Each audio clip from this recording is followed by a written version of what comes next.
சிந்தனை தளம். நான் உங்கள் தியா. இன்று நம்மிடம் இருந்து யாரும் பறிக்க முடியாத பொக்கிஷம் என்ன?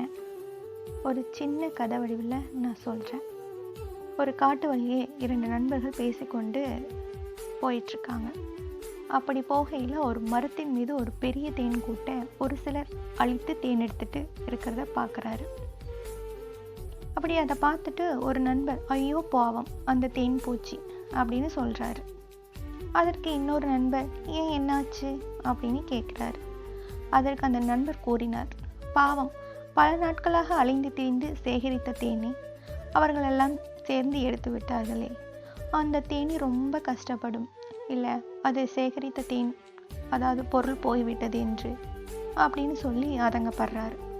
அதை கேட்ட மற்றொரு நண்பன் சிரித்து கொண்டே சொன்னாராம், அது சேகரித்த பொருளை வேணாம் யார் வேணாலும் அடையலாம், ஆனால் அதை உருவாக்கும் திறமையை அதிடமிருந்து யாரும் பறிக்க முடியாது அப்படின்னு சொன்னாராம்.